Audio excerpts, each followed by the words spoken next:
All right, we're back one more time. And tonight what I'd like to do is I'd like to just carry on with the theme that we've been working on as far as how do we introduce processes into our family that reduce anxiety. You know, it's common that most of us have some kind of experience with processes that they introduce fear, and yet the Bible tells us that there is no fear in love. And so when we have a family that is cultivating love, when we are practicing interacting with our child and the child's mistakes, the child's learning process, we need systems that counter anxiety instead of foster anxiety. Amen? And so we have to confront what we believe to be true. We are going to have to believe something different if we're going to do something different. And for however this got introduced into the human psyche, I don't know, but somewhere we learned what makes us powerful as people. What is it that makes me a powerful parent? What makes me a powerful man? What makes me a powerful governor? What makes me a powerful president? What makes me a powerful Christian? What makes me powerful? And the answer might surprise you if you don't already know the answer to this one, and that is that most folks draw from the belief that what makes me powerful is my willingness to become violent in the relationship. What makes me powerful is my willingness or my ability to introduce pain into your life. Now, that's just repulsive. That's just wrong. And yet that is the foundation of most relationships. It certainly is the foundation of family relationships. Well, not my family. I'll never have no hurt nobody. Well, okay. Well, let's just back up the tape and let's talk about a day when you were a little child. You were a little pooper. And you walked around the house barely able to talk, and you communicated to your environment some of your first words. You remember what your first words were? No! Mine! I doed it! And the response of the big people in your environment, do you remember that? Arr. You were raised by pirates. Yeah.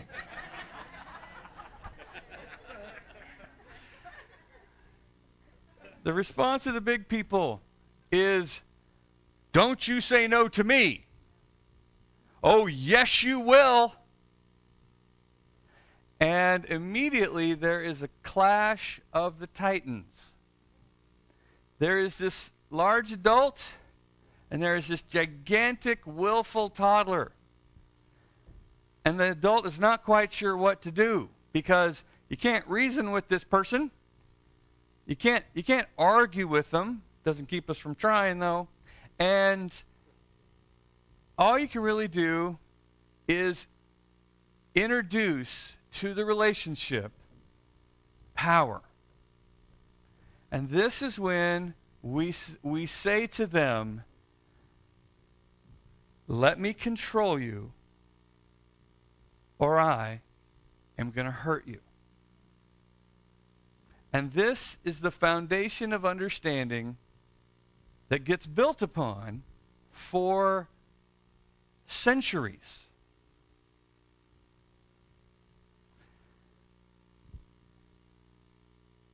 Now, most of us would like to get more civilized than that, so we say, hey, you know what? I don't want to hurt you. I really don't want to hurt you. So I'm just going to infer violence with anger. 1, 2.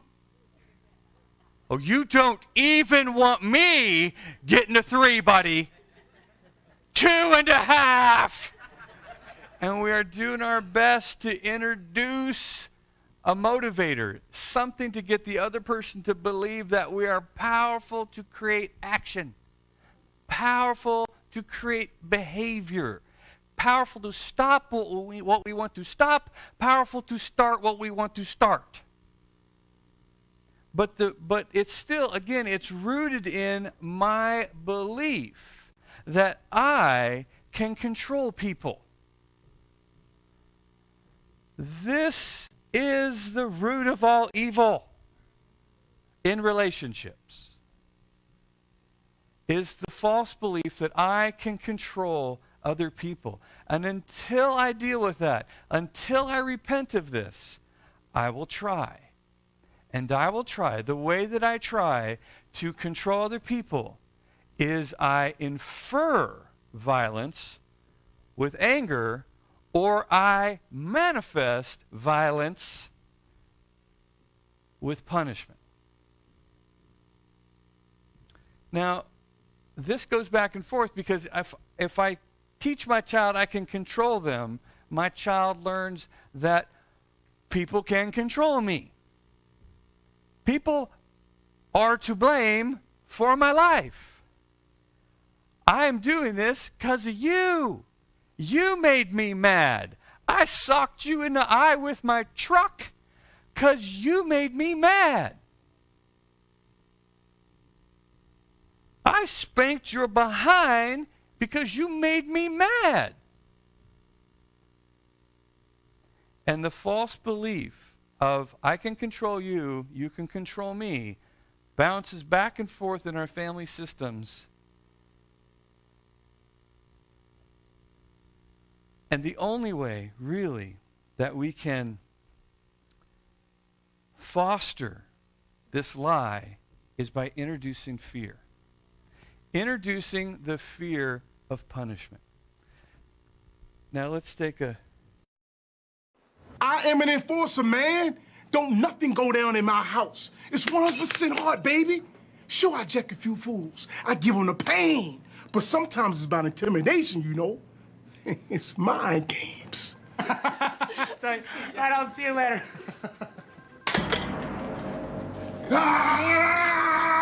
Check Racer! Check Racer! Get ready for the pain, woman! The pain train is coming! I got it! It's in there! Don't hurt me! Please don't hurt me! Thank you, Dad!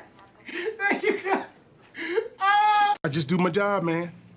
I do what my God-given abilities allow me to do, and I thank Jesus Christ for it every single day. And do I enjoy what I do?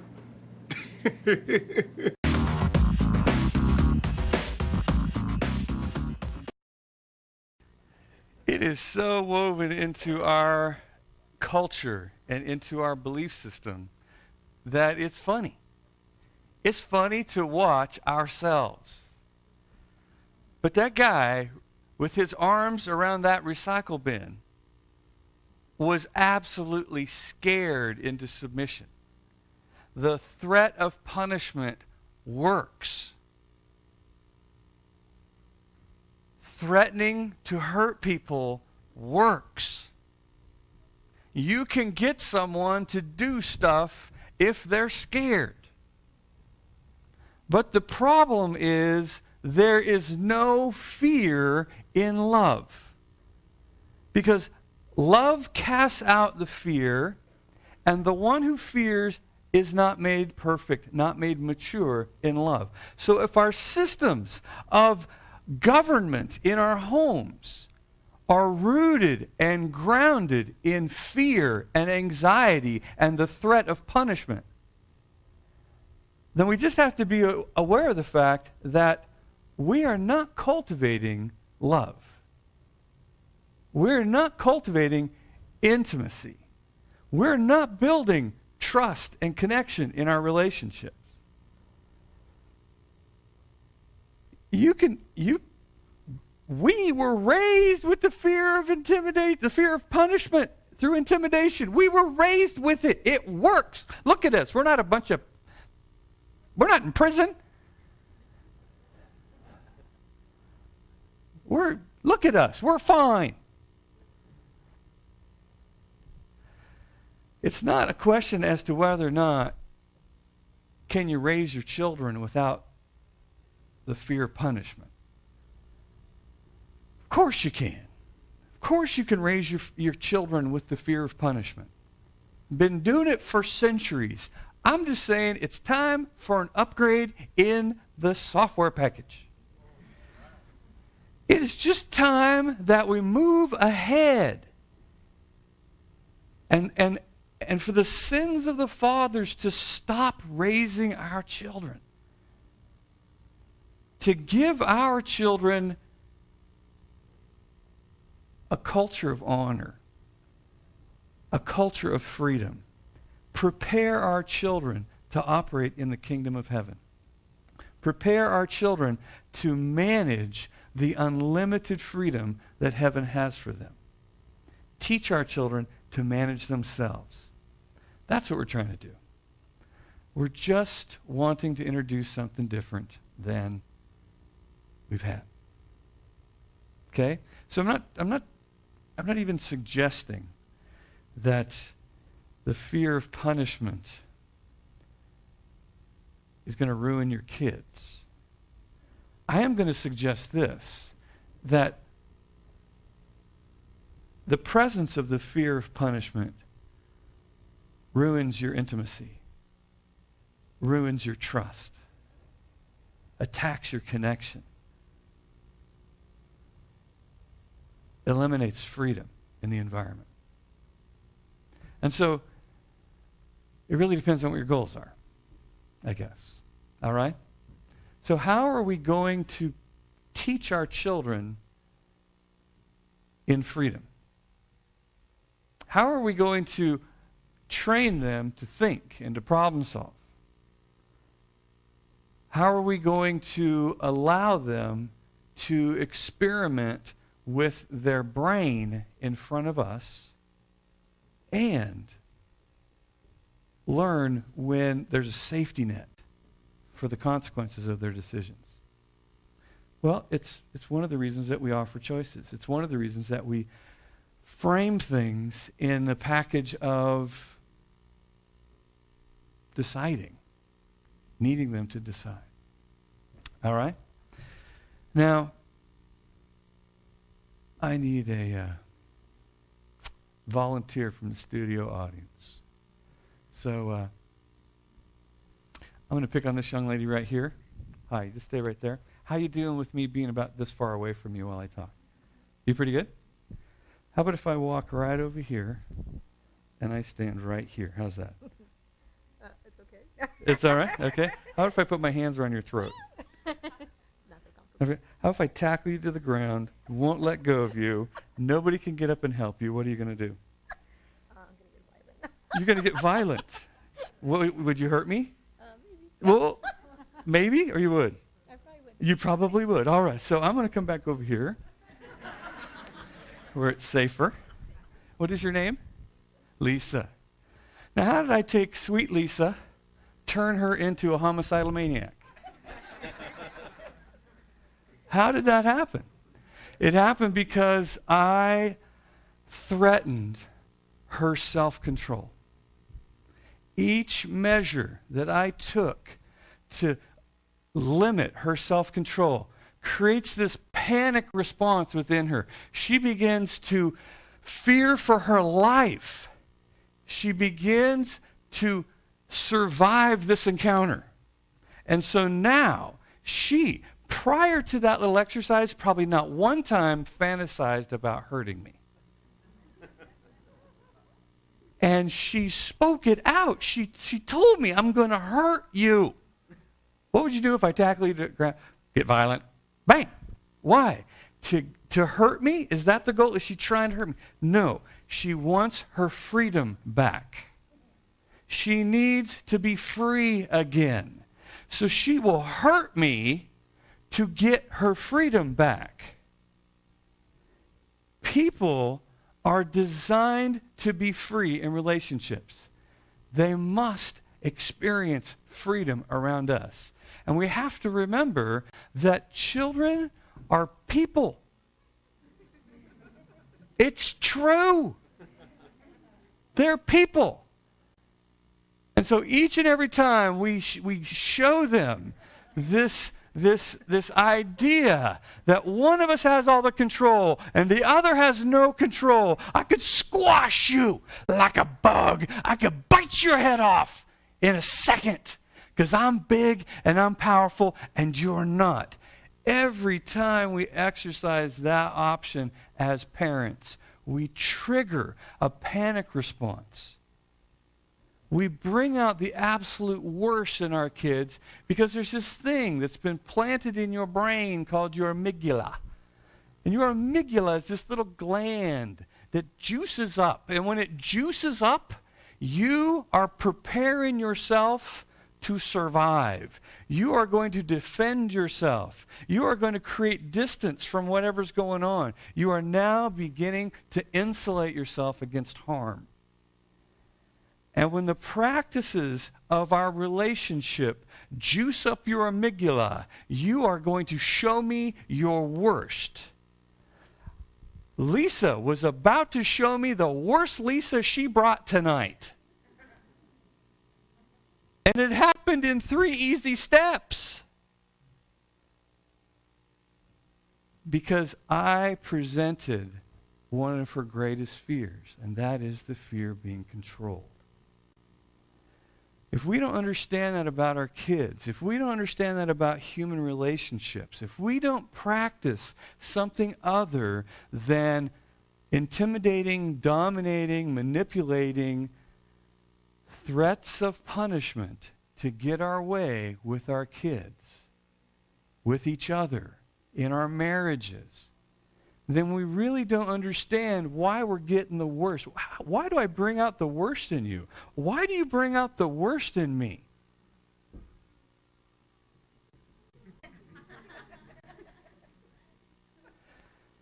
Because I am afraid. I feel threatened. I feel controlled. I'm afraid of being punished.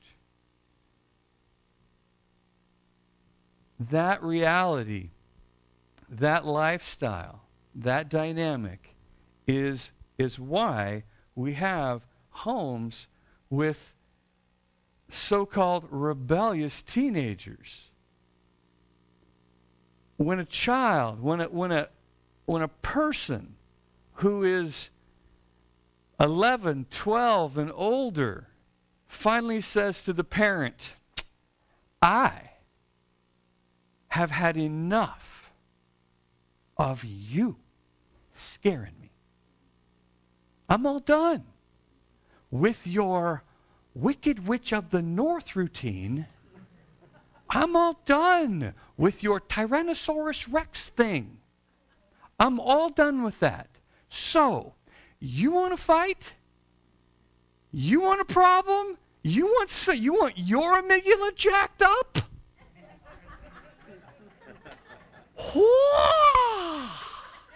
Bring it on. And the day that shows up in our relationship with our teenager, we call that rebellion. Well, that would be like saying that Lisa was rebelling against me.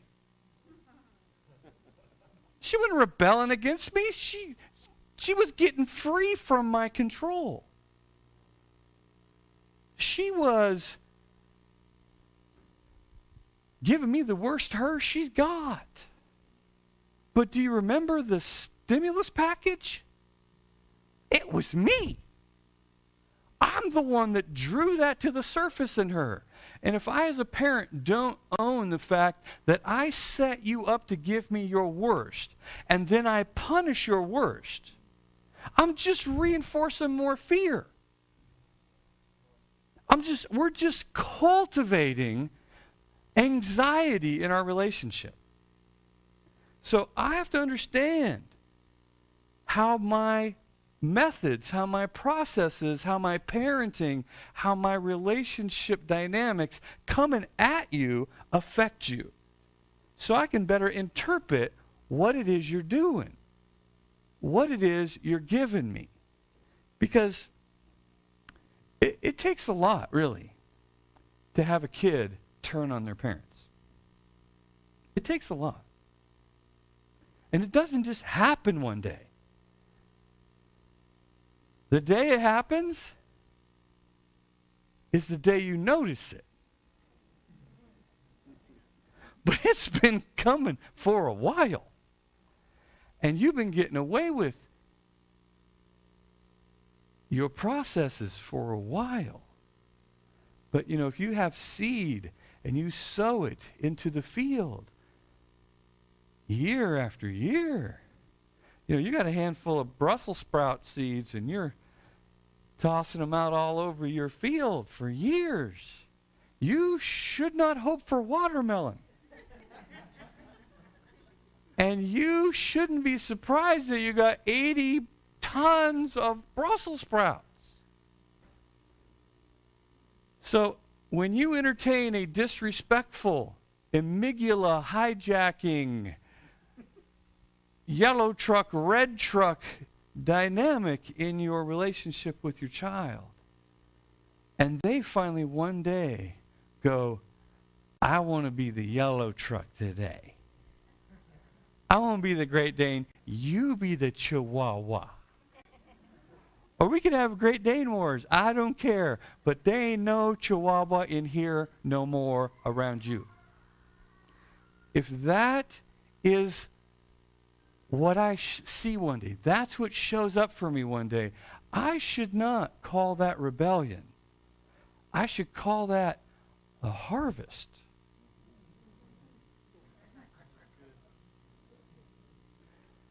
And I have a mess to clean up with my children, with my family, in my marriage, in my relationships. I have a mess to clean up. Because I wanted my way, I wanted to be powerful, and I practiced the big lie. The big lie is, I can control you. The big lie is, you can control me.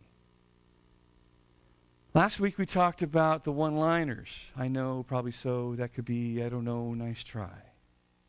Oh no, what are you going to do? How's that working out for you?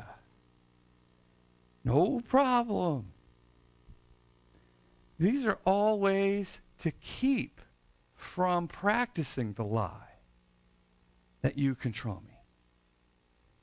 Because when I'm just as disrespectful to you as you were to me, it's a little tough to tell who the adult is. Especially when it's happening between a toddler and an adult. Oh, little vermin, watch your mouth. Don't tell me no. I wouldn't have to get so disrespectful. Go like this. You have an Xbox controller in your belly button. And the toddler is running your life. Get it back, man. Get it back. It's going to be a long parenting experience if you don't get it back. All right? So let's remember a few things, all right? Let's talk about some things that you are going to need to keep at the forefront of your experience as a parent. You want to stay healthy? You want to have peace in your life? You better learn a few things. And the first thing would be this, that you learn how to set limits with people, that you learn how to set boundaries in your relationships, that you learn to manage you no matter what other people do, and you learn how to tell the truth to the people that you're dealing with. No more are you trying to get them to do stuff. You're not trying to trick them into doing what you want them to do. Instead, you are simply giving them some good information and then managing you. And let them figure it out. Trust them to figure out them. Because I guarantee you, I don't want to hear you, don't want to see you, it's going to come popping out of their room. They are. It might have worked the first time. It might have worked 5 times in a row. But little miss don't want to see you, don't want to hear you, is coming down that hallway. And I haven't had to drink. Monsters. I want to give you a hug. They are coming at you. Remember the raptors? They keep testing the fence. in different places to see if the power's still on. Are these real boundaries? Did you really mean what you said? Well, we'll find out. So I learned to set healthy limits, firm limits, healthy boundaries in my relationships. And the first method I would use to do that, there it is I had better have permission to take care of me. It had better be all right. It had better be in my theology to take good care of myself.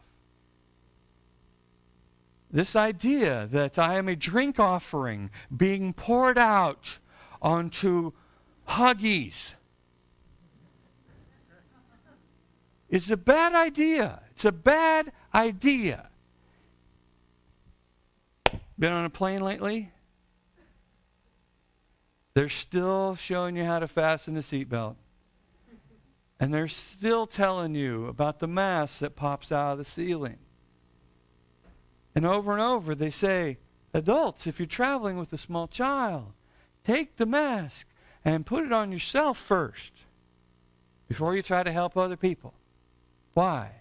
How selfish is that?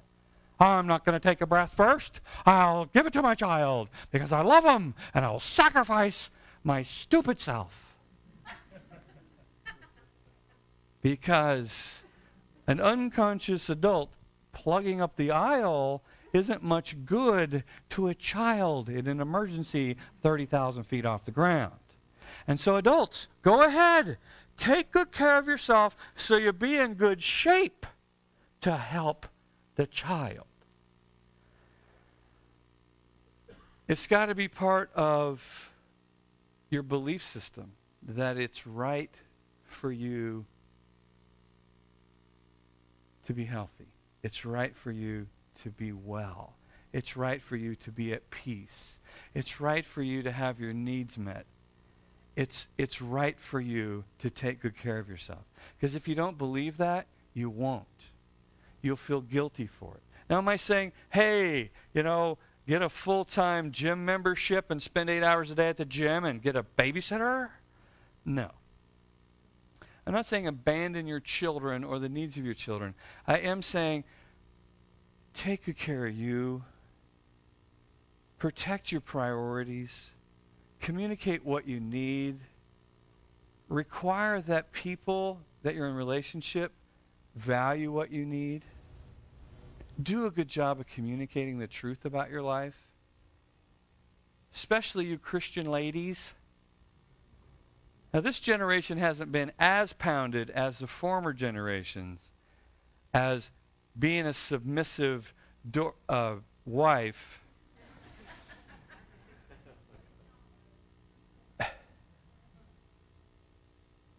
But nonetheless, there is a residue from that teaching of men. Get you a good woman. Nice, quiet, gentle thing. Don't have no needs. The only needs she has are yours. That's a good wife. That's a crown. A good wife. Find a good wife's a good thing. Hey.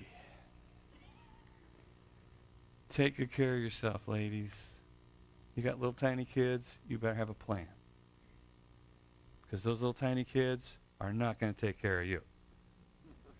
Oh, they might take care of you. The next thing is get good at telling other people what you're going to do. Stop telling other people what they have to do and get good at telling other people what you're going to do. Because remember, on a good day, who do you control? You. On a really good day, you told you what to do. You obeyed you. Do it now. Oh. Don't you give me no lip, boy. Oh. Don't you roll your eyes at me. Did you hear what I said? You want to power struggle with somebody? Power struggle with you. Fight yourself to the ground. Boss yourself around. Jump up and down and intimidate you.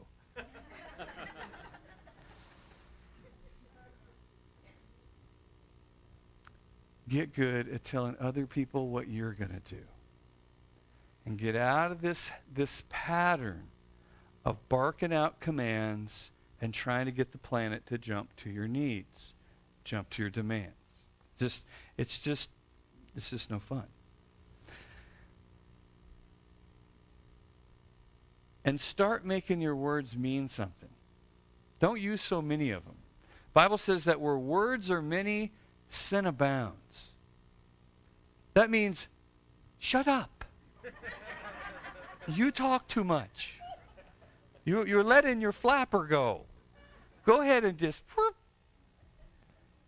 Because it's not helpful for you to fill the air with the sound of your voice. It's not effective to believe that you can control the thoughts of other people. And so if you just overpower their thoughts, you will be able to control them. You are not a Jedi.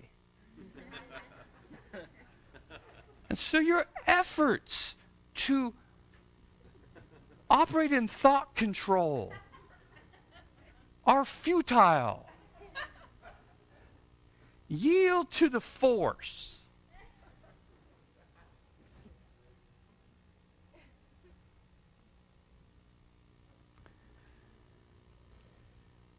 When you lecture your kids, when you try to explain them into submission, when you try to reason with an emotionally drunk person,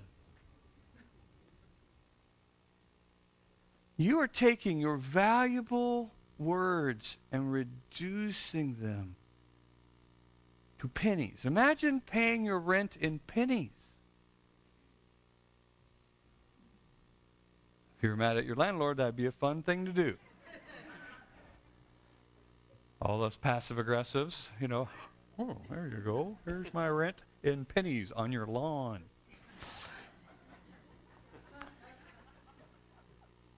But if you're going to pay your rent in $1,000 bills, you wouldn't take very many.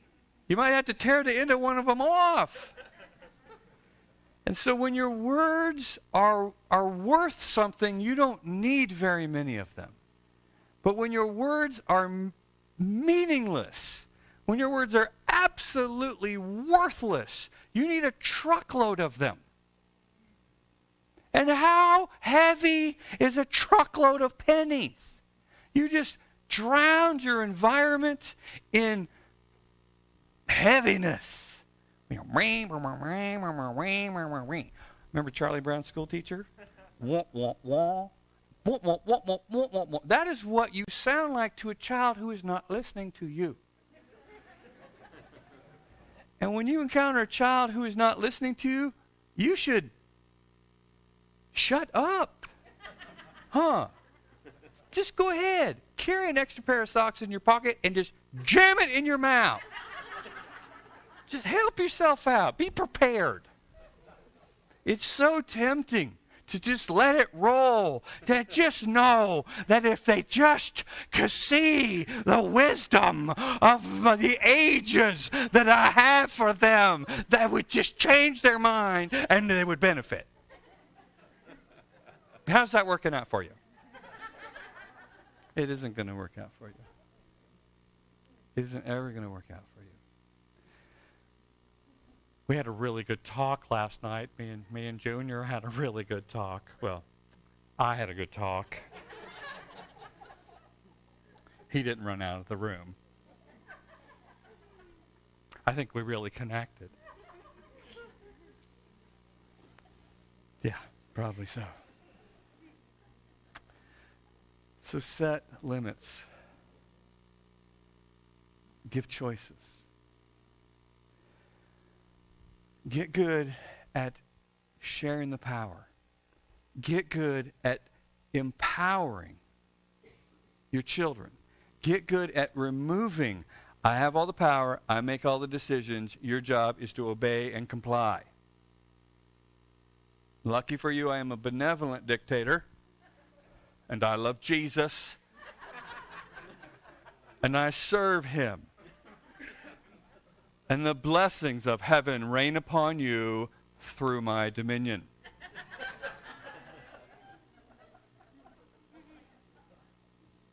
Jesus, help us.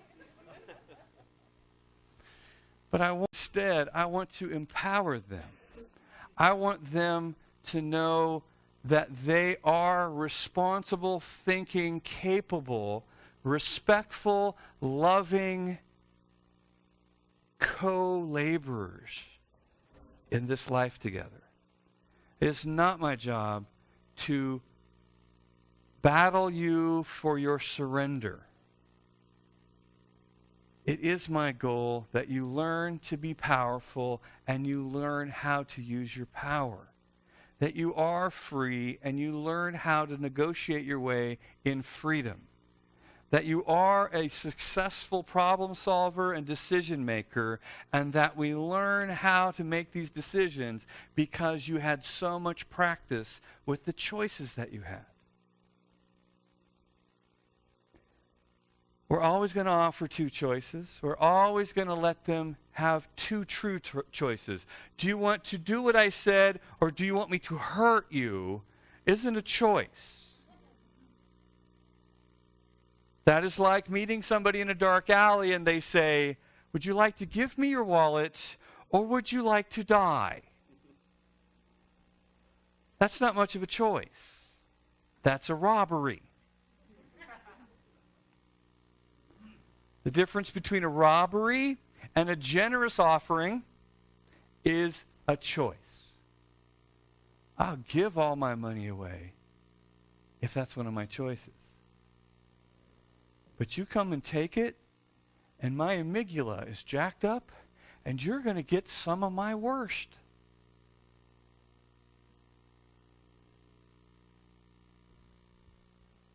I'll just leave that there.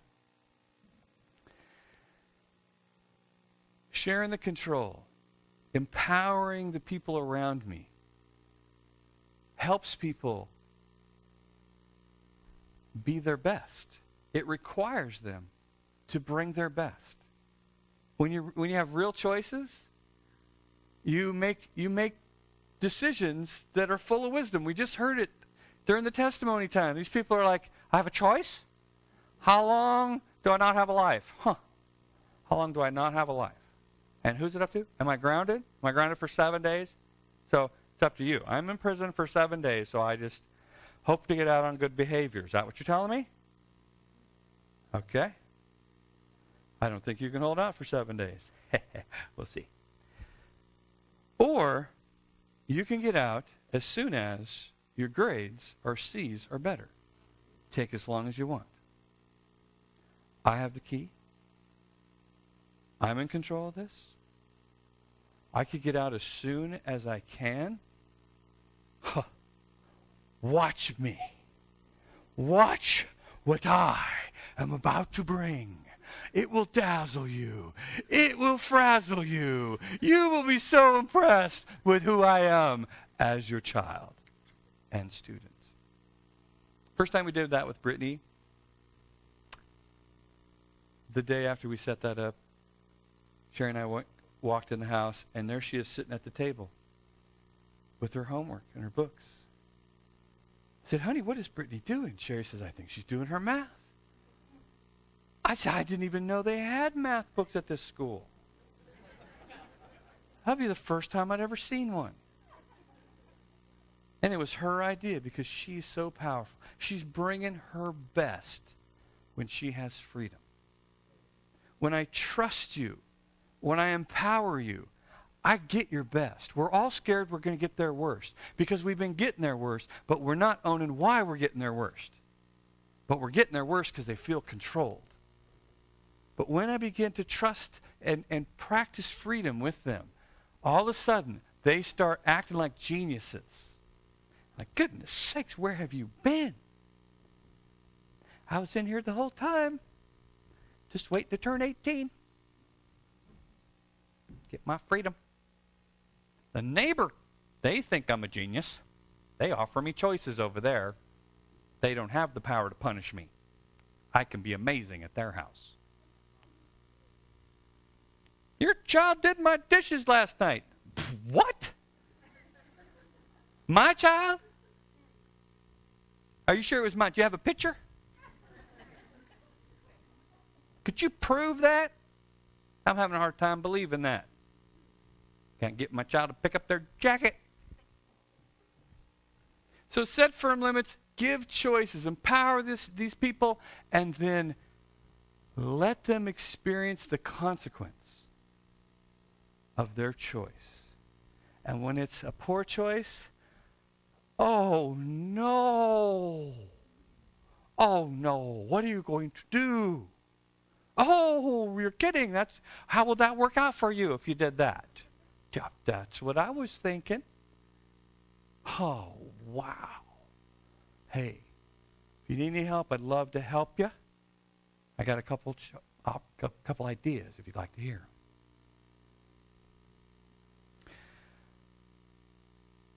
When I allow my child to experience the consequence of their choice, they actually own the problem. Levi is a little boy. He's about 4 years old. He's learned to ride his bicycle. Riding his bicycle. Watching him out the kitchen window, riding his bicycle. He's all wobbly. He's got the constant pedal, you know, like if you wanted to stop, you couldn't.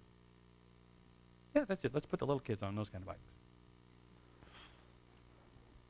That's because they can't figure out the brake thing. I think that's why. Plus they can't go very fast. Most of it's downhill. Anyway, he's doing nothing. All of a sudden he's like, and I noticed at the same time Sherry does, he didn't have any shoes on. Like, oh no. Bad things. Bare flesh, asphalt, pedals. Wobble. Wobble, constant pedal, can't coast. And sure enough, I'm headed out the screen door to save him from himself when... Remember when that happened to you? And he's like, he ends up in a pile. I go jogging out there. I pick him up. I'm like, oh, buddy. He's writhing around like a snake been run over by a car. He's like, oh, buddy. Oh, geesh. 1, 2, 3, 4, 5. Good, they're all there. Oh, ow. Oh, hamburger toes. Owie. Ah. Oh, buddy. Ah, I said, son, what are you going to do? And he goes, huh? So what are you going to do? And he looks at his foot. And right here, his foot and his brain are having this dialogue. This is called ownership of the problem. His brain says, hey, dummy, see what happened? And his toes are going, ah!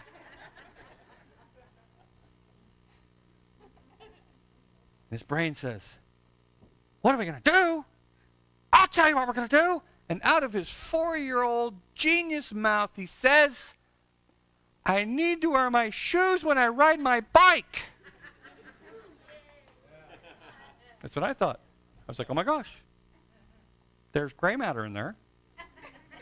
And it's on. It's working. It's amazing. And that's what begins to happen as we trust them. As we begin to let them have their problem. As we let the consequence of their decisions be the master teacher and not our wagging mouth. What are you going to do? I'll tell you what I'm going to do.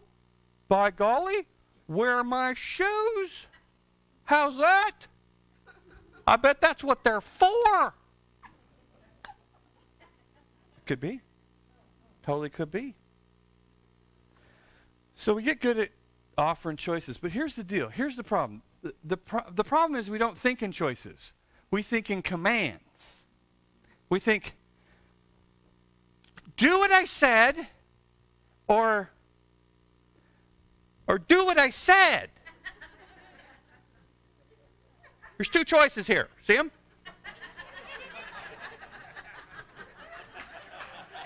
Dang it. See it? There it is again. 1, 2. Do it now. How about this? Does this work better for you? Because we don't think naturally, I have 2 choices. I have 2 ways you could do this. I think, Do you want to live or die?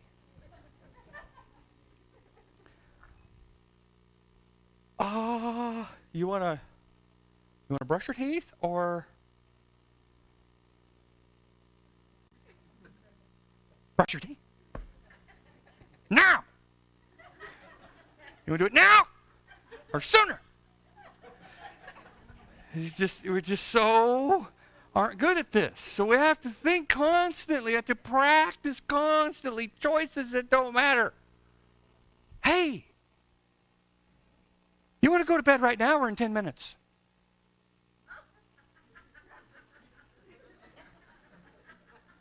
"10 minutes. Okay.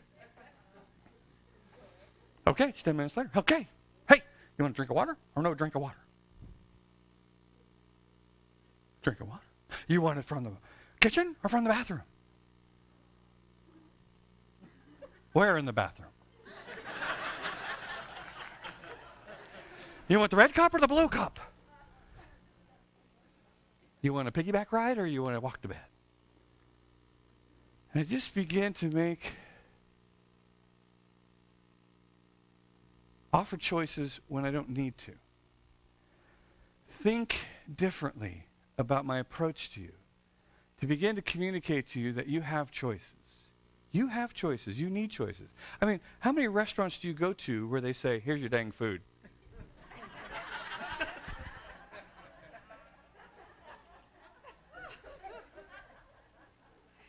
Besides your mother's house, who else treats you like that? I have no idea how In-N-Out's getting away with it. "How would you like your burger?" "I don't want a burger." "Too bad. You want cheese or you want 3 of them?" That's interesting that they're getting away with, "How would you like your burger?" There's some choices, I guess. But other restaurants you go to and they go, "Here's your menu." You have a magnifying glass or something? There's so much stuff on each page.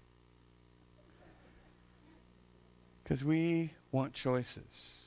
We, the adults, I want choices. You ever see somebody order Starbucks in front of you? "Hey, okay, ready? Ready? You got a calculator?"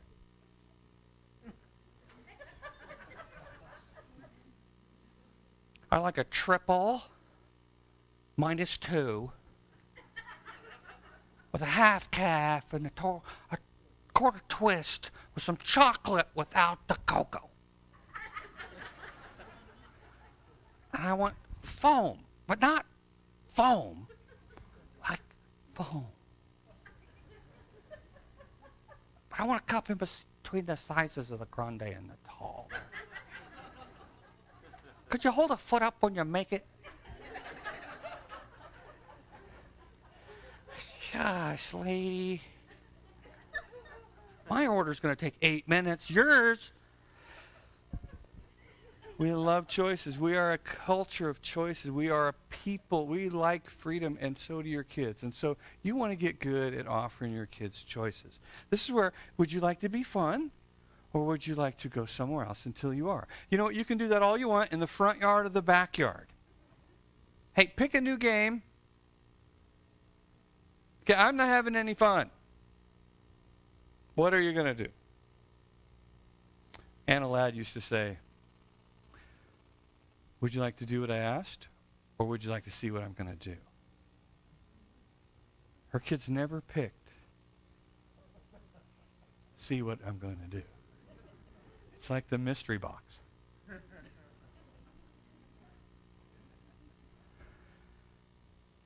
Fun to be with. Or, what would you like to do? Would you like to clean this room, or would you like to pay me to do it for you?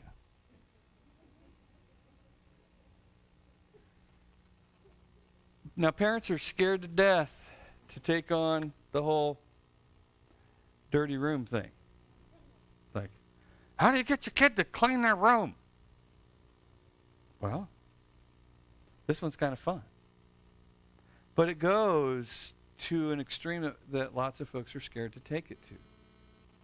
So if you start this, you're committed.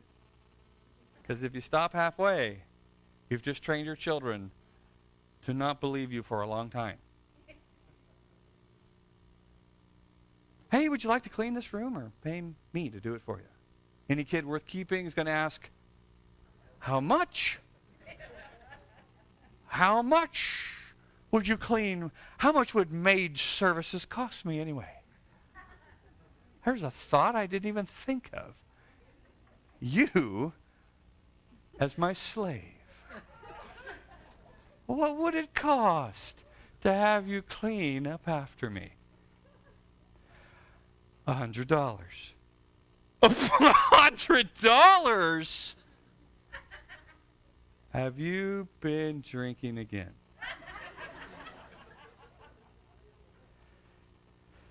I'm paying you $100 to clean my room? We'll know that in 10 minutes. See, because in 10 minutes, something's going to happen. Because I just set a limit with you. And I just told you what I'm going to do. I'll be back in 10 minutes. I have no idea what you're going to do. And so you go away and you pray, oh Lord Jesus, Shabbat, please help my child make a poor choice right now, that I might introduce to him or her the wisdom of the ages. Because I know that once I do it once, I'll never get another chance to do it again. Because this child is a genius. And whenever offered this choice again, they will make a different choice. Because they are a genius. So Lord, oh God, help them. Blind their eyes that they do not see the right choice right now. You are so praying. So you go get what you need. You go get a shovel, a flamethrower, a tetanus shot, whatever you're going to need to go back in there and deal with this child's room. And in 10 minutes, there you are. Dun, da, da, da, and your child is on their bed with their iPod.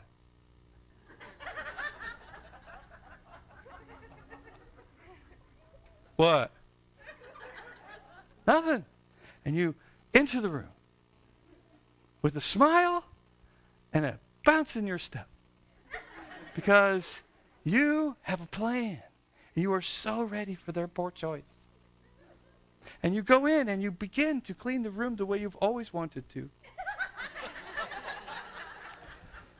And the child is on your bed going, I ain't paying you no $100. And you say, don't worry about it. Because anybody who is trying to defy you, you tell them, don't worry. What do? They worry. It's beautiful. It's beautiful. Don't worry about it. Tell me what to do. I'll worry if I want to. Probably so. As you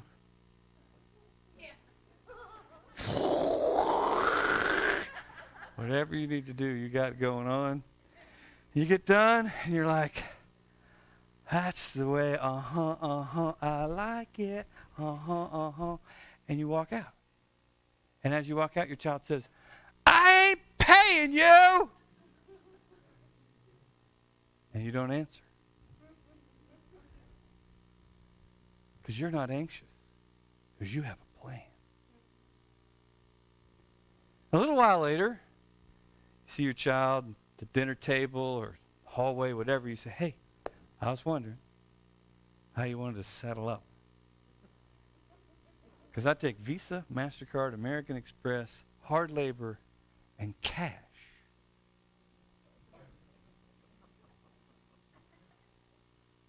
I'm not paying you. No problem.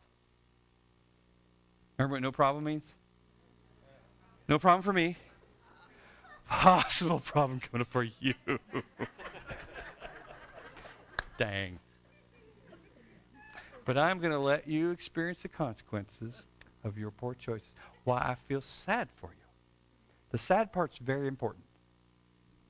Because it's painful to learn about life sometimes. It is. So especially, if you're really excited about this consequence, try not to let it leak out. Just, oh, really? Oh, okay. The whole time, the sky is falling. So your child is on their way somewhere. I don't know, wherever they love to go. The baseball game, the party, they're going to work, however old this child is. I don't know how old this child is. It doesn't matter. As they're headed somewhere that they want to go, you say, hey, I figured out what I'm going to do about that $100 you owe me. I'm going to sell some of your stuff. I'm sure I could get $100 for that Xbox. Oh, I got to go, but you better not touch my Xbox. Don't worry about it.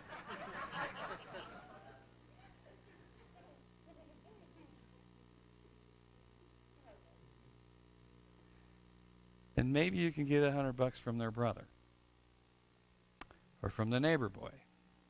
You can go visit your Xbox, the neighbor has it.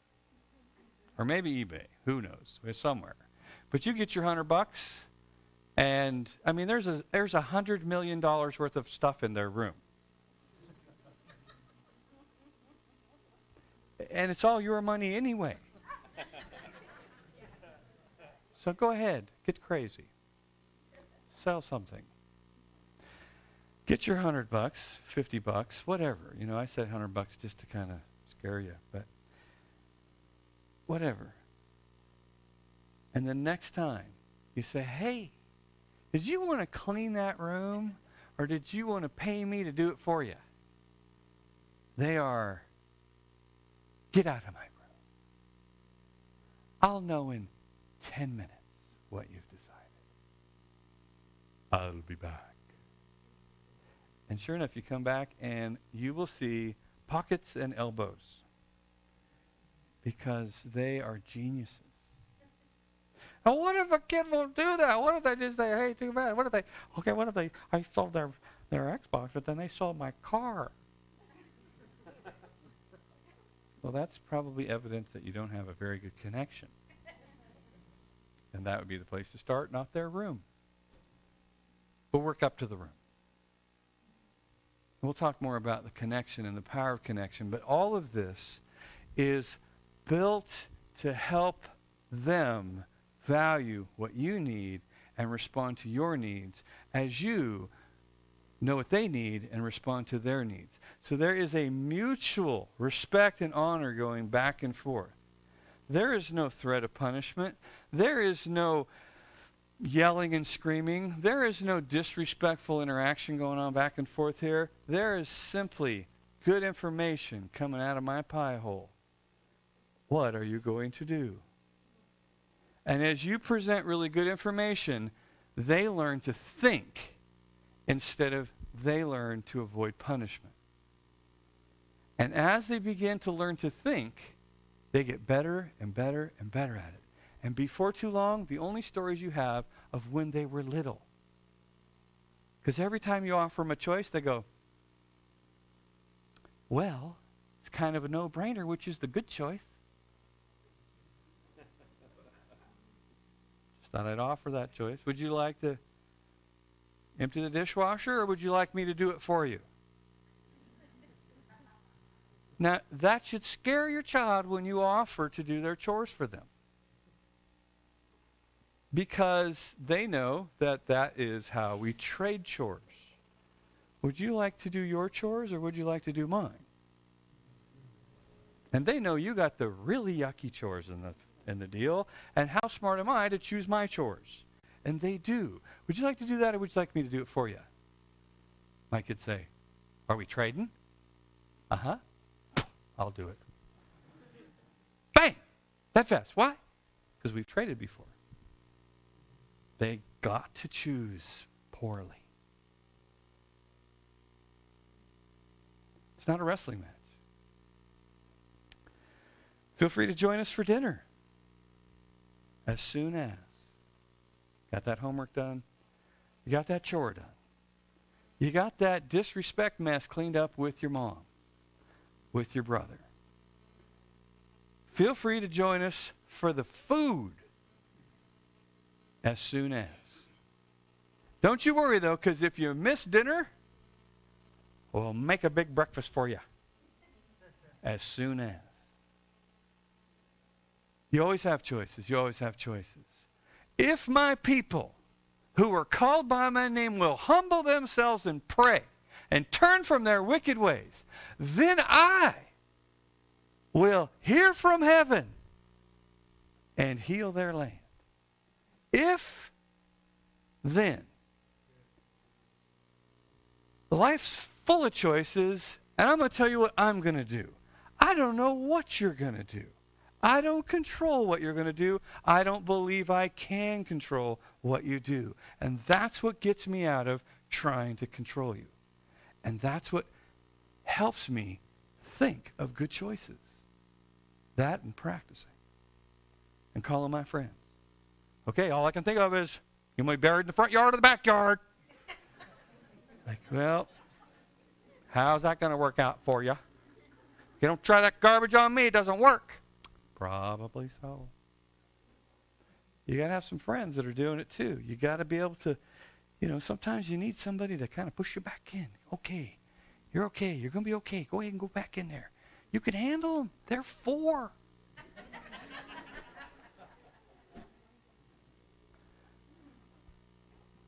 Taylor was itty bitty. Back in the day, Taylor was this tall. We lived in Mount Shasta, and it snowed almost 3 feet in one night. Like, oh my gosh, that's a different world. Didn't look like that yesterday. Wow. Now, Brittany and Levi and Taylor were raised in Redding mostly before this, and so they'd never really seen snow, so they're all excited. And we got them like little snow outfits. And so here comes Brittany. She got her boots, her bibs, her jacket, her gloves, and her hat. Choom! There she goes out into the snow. Here comes Levi. He's got his boots, his bibs, his jacket, his gloves, his hat. Choom! There he goes. Here comes Taylor. He's got his boots, his jacket, his gloves, his hat, and his shorts on. He's 2.5 years old. Here he comes. And Sherry and I are like, hey, whoop, whoop. We go over to the window. We're looking out of the window. Levi and Brittany are frolicking in the snow. Taylor's on the front porch.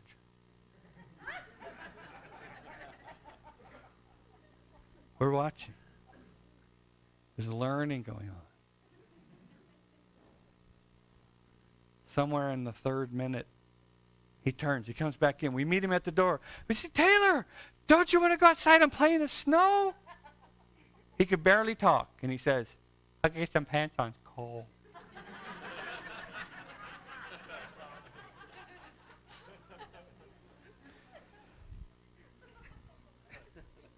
Trust you to think, and look what shows up. A kid with a brain. Taylor grew up, turned into a strapping young 15-year-old who can push a lawnmower, right? So his mom says to him on Tuesday, Taylor, that lawn? You need that lawn mowed. He says, yeah, got it. Wednesday. Taylor, yeah. Thursday. Hey, I will, yeah. Friday. I will. Saturday. It's cool April night. He's at the house with his buddy Russell. They are dressed to kill. They're going out on the town with their skateboards.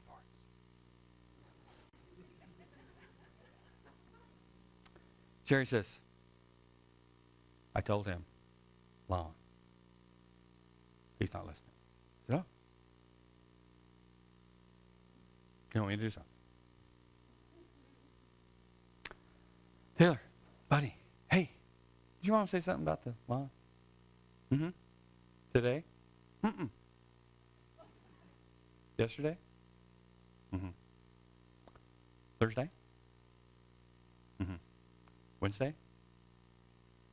Let's see where you're going with this. Did she start on Tuesday talking to you about that lawn? Somewhere about there, yeah. Hey, feel free to go to Cool April night as soon as that lawn's done.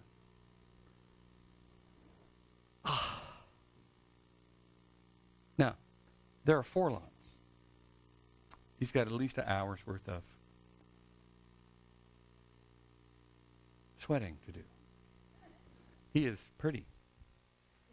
Very pretty. So he's like, oh, this is one of those firm limits. I just know it. I've been trained in this my whole life. I know what a firm limit is when I see it. So off he goes to his room. He's changing his clothes. Sherry comes in and says, what are you doing? Lawn. He says, Mom, I was going to do it on Tuesday and Wednesday, Thursday and Friday, even today. But every time I go out to the lawn, I look at the lawn and the lawn says, don't cut me, don't cut me. She goes, probably so. She says, the funny thing is this, I went to get your allowance today at the bank, and the ATM said, don't take any money from me, don't take any money from me.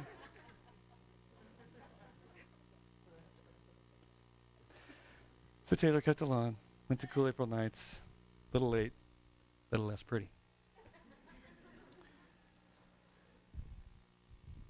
All these things, all these processes are intended to build strength in the life of our kid and how they manage the relationship they have with us. Now, by trusting them, by treating them like they have a brain that works, by expecting respect and value from them when we set a limit, they begin to feel the weight of their half of us, right? So when Levi goes from Bethel Christian School to Foothill High School, you know, he's moving from 12 kids in the 8th grade to 500 freshmen, 1,800 students at Foothill High School. And we're thinking, well, how many poor choices are there in a place with 1,800 teenagers? There's a couple. Like, oh my gosh, you know. So we made it through that whole deal, and he's playing football, and he comes home at the end of summer. You know, they've been doing practice, and they had their first game, and their game's on Thursday night, and this game, JV varsity's on Friday night. And he comes home and he says, Mom, Dad, Coach wants us to go to the football game. That's an away game. Let's just go to the football game and watch the varsity play. And Sherry and I look at each other and we're thinking the same thing, which is we remember what we did at football games. Had nothing to do with a football game, right? Okay. Can I go? Can I go? I said, well, I'm scared. You scared? We're scared. We are scared that this proposal.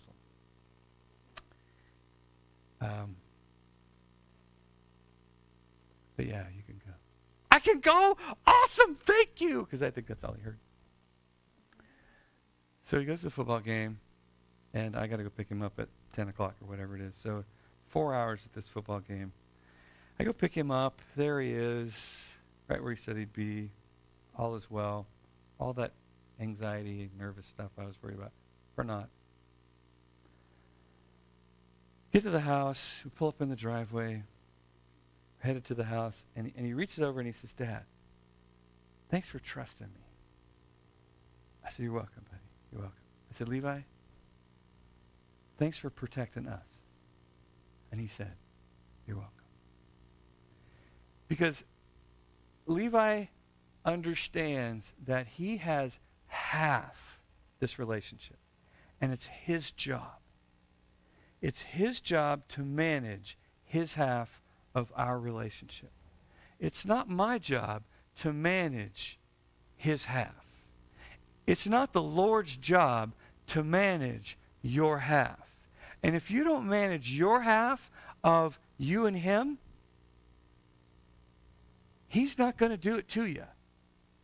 He's not going to control you.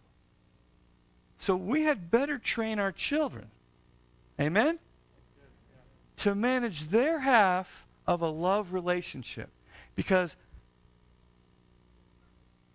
God is love and God is spirit. And so where the spirit of love is, there is freedom, right? In a relationship of love, there is tremendous options. We need to train our children to handle options so that they learn to feel the weight